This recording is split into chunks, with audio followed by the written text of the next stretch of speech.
Welcome to Anamika cartoon story channel. আজকে তোমাদের যে গল্পটি বলবো সেটি হলো প্রেম কি পার্ট 12।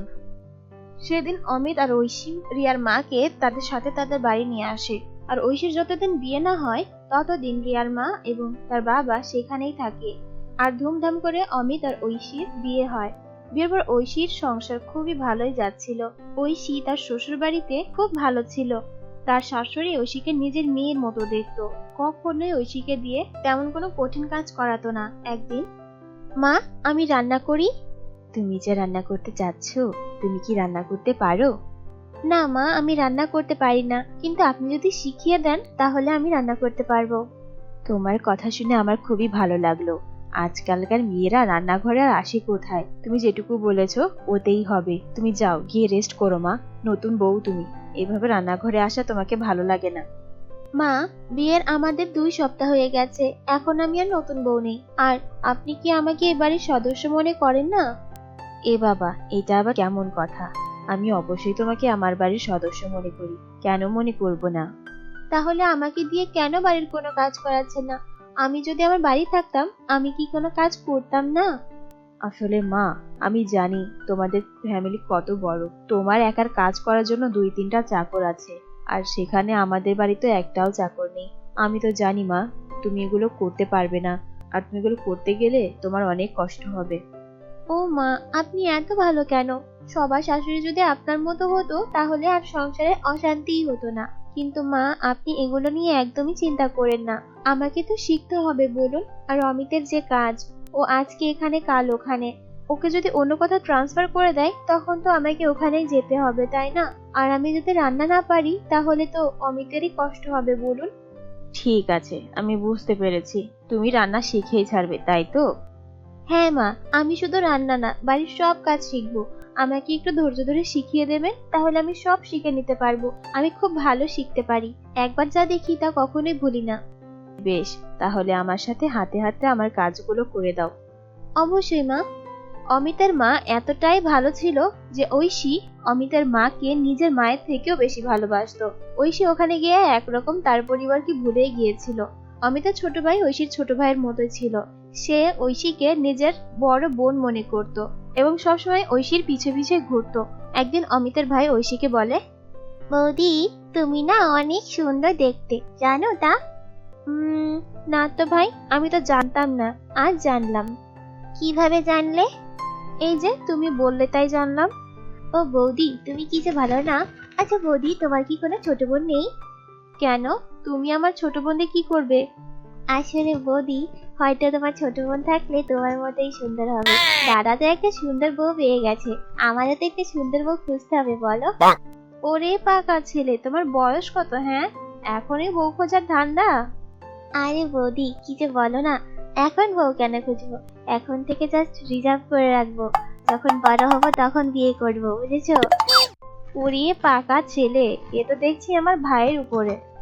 তোমার ওটা ভাই না হয়ে যদি বোন হতো তাহলে খুবই ভালো হতো, আমি পটিয়ে নিতাম। ওরে দুষ্টু ছেলে, তুমি কি ক্লাসের পড়া করেছো তাই বলো? দেখো তো, তুমিও দেখছি মায়ের মতো কথা বলছো। আমরা কি কথা বলছিলাম আর ভিতরে পড়াশোনা নিয়ে চলে এলে। এটা কেমন কথা বৌদি? তুমি দেখছি একদম মায়ের মতো। দেখো ভাই, তুমি যদি পড়াশোনায় ভালো করতে পারো তাহলে আমার থেকেও সুন্দর মেয়ে তোমার বউ হয়ে আসবে। তুমি সত্যি বলছো বৌদি? হ্যাঁ, সত্যি বলছি। আর সবসময় ভালোভাবে থাকবে, কখনো দুষ্টামি করবে না, আর কাউকে অসম্মান করবে না। দেখবে ভালো মেয়ে তোমার বউ হবে। বৌদি, আমি না ভালো বউর জন্য ভালো ছেলে হতে পারবো, কিন্তু আমার একটাই শর্ত, আমাকে কিন্তু তোমার মতো সুন্দর বউই লাগবে। কি দুষ্টু ছেলে রে বাবা। হ্যাঁ হ্যাঁ হবে, আমার থেকে সুন্দর বউ তোমার হবে। এবার যাও তো, গিয়ে বই খাতা নিয়ে আসো, তোমাকে একটু পড়াই। আমাকে আবার একটু অফিসে যেতে হবে। তোমাকে পড়ানোর পরে আমি অফিসে যাব। বৌদি, আমি কালকে পড়তে বসি। আজকে আমি পড়তে বসবো না, আজকে আমার একটা ফেভারিট শো আছে, আমাকে টিভি দেখতে হবে। তুমি যাও না, অফিস থেকে ঘুরে এসো, আর আমার জন্য একটু চকলেটস নিয়ে এসো। হুম, বুঝলাম, কিন্তু আমি বাড়ি আসার পর তোমাকে কিন্তু পড়তে হবে, এই বলে দিলাম। তুমি যদি চকলেট নিয়ে আসো তাহলে আমি পড়তে বসবো, একদম শিওর। ঠিক আছে তাহলে। এইভাবে বেশ কয়েক মাস চলে যায়।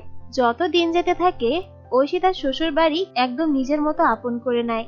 এবং ধীরে ধীরে ঐশীও বাড়ির সমস্ত কাজ শিখে যায়। একদিন ঐশীর মা ঐশীকে ফোন দিয়ে বলে, হ্যাঁ রে মা, কেমন আছিস তুই? ওখানে গিয়ে তো আমাদের ভুলেই গেছিস। তোর বাবার সাথে তো তোর অফিসে দেখা হয়, একবার তো এই দিক থেকে ঘুরে যেতে পারিস মা, কতদিন তোর মুখটা দেখিনি। মা, আমি কিভাবে ভুলতে পারি বলো? মা, তুমি কিছু মনে করো না, আসলে আমার অফিসের একটু চাপ যাচ্ছে। আর তাছাড়া অর্ঘ্য আছে, ও ছোট মানুষ, ওকে পড়াতে হয়। ও আমার ছাড়া আর কারোর কাছে পড়তে চায় না।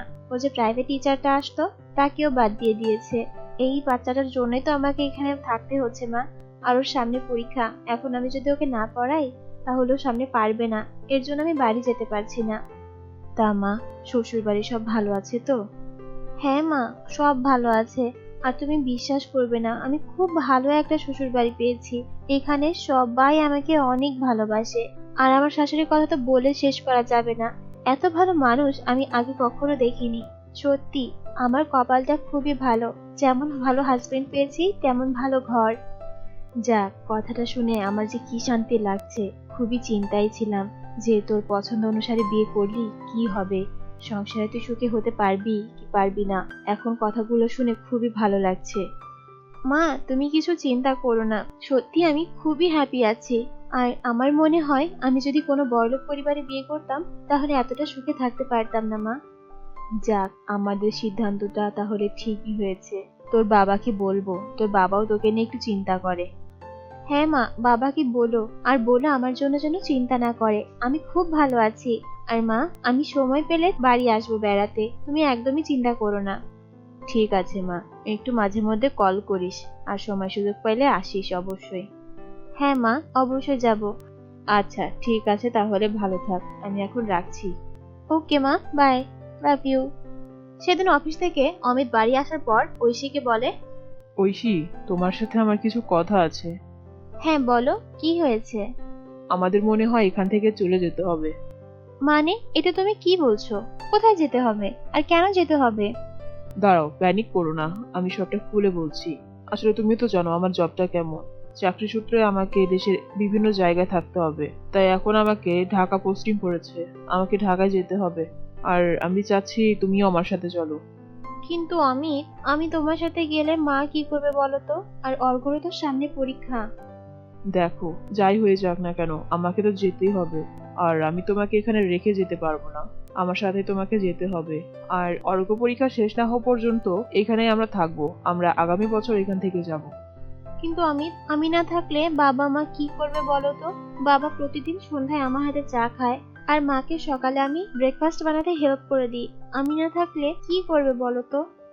আমি বুঝতে পারছি তুমি কি ফিল করছো, কিন্তু এটাই আমার চাকরি। আমি কি করব বলো? আর চাকরিটা তো ছাড়তে পারবো না, বেকার হয়ে থাকতে চাই না। আচ্ছা ঠিক আছে, আমি বুঝতে পেরেছি। কিন্তু মাকে কি তুমি কিছু বলেছো? না, আমি এখনো মাকে কিছু বলিনি। মাকে বলবো। আর আমি জানি মায়েরও মনটা খারাপ হয়ে যাবে, কারণ আমার কোনো বোন নেই। মা যখন তোমাকে পেয়েছে, তোমাকে নিজের মেয়ের মতো করে রেখেছে। আর আমি জানি সব থেকে বেশি কষ্ট হবে মায়ের। আচ্ছা, আমাদের সাথে কি মা বাবাকে নিয়ে গেলে হয় না? আমরা সবাই একসাথে থাকবো না হয়? সেটা হয়, তবে এটা এখন করা যাবে না। ওখানে গিয়ে আগে কয়েক মাস থাকি, তারপরে না হয় বাবা মাকে নিয়ে যাব। সত্যি বলছো? তুমি বাবা মাকে নিয়ে যাবে? হ্যাঁ হ্যাঁ, আমি সত্যি বলছি। আচ্ছা, তাহলে একটা কাজ করো, এখন তো অনেক রাত হতে গেল। আর আজকে তোমার ফিরতে অনেক দেরি হয়েছে, বাড়ির কেউ এখনো খায়নি। সব একসাথে খেতে বসি, তখন না হয় তুমি বাইরে যাওয়ার কথাটা বলো। হ্যাঁ, তুমি ঠিক বলেছো। তখনই আমাকে বলতে হবে, কারণ সেই সময় সবাই একসাথে থাকবো আমরা। এই ছিল আজকের গল্প প্রেম কি পার্ট 12। আশা করি তোমাদের ভালো লেগেছে। ভালো লাগলে অবশ্যই লাইক করবে এবং কমেন্টের মাধ্যমে তোমাদের মতামত জানিয়ে দিবে। আর তুমি যদি আমাদের চ্যানেলে নতুন হও, আমার চ্যানেলকে সাবস্ক্রাইব করে পাশে থাকা বেল আইকনে ক্লিক করবে। তাহলে আমার চ্যানেলের আপডেট ভিডিও সবার আগে তোমার কাছে পৌঁছাবে। আর তোমরা যারা প্রেম কি পার্ট 1 থেকে পার্ট 11 পর্যন্ত দেখোনি, ডেসক্রিপশন বক্সে লিংক দেওয়া থাকবে, ওখান থেকে দেখে নেবে। অথবা আমার চ্যানেলে আলাদা করে প্লে লিস্ট করা আছে, ওখান থেকেও দেখতে পারো। ধন্যবাদ।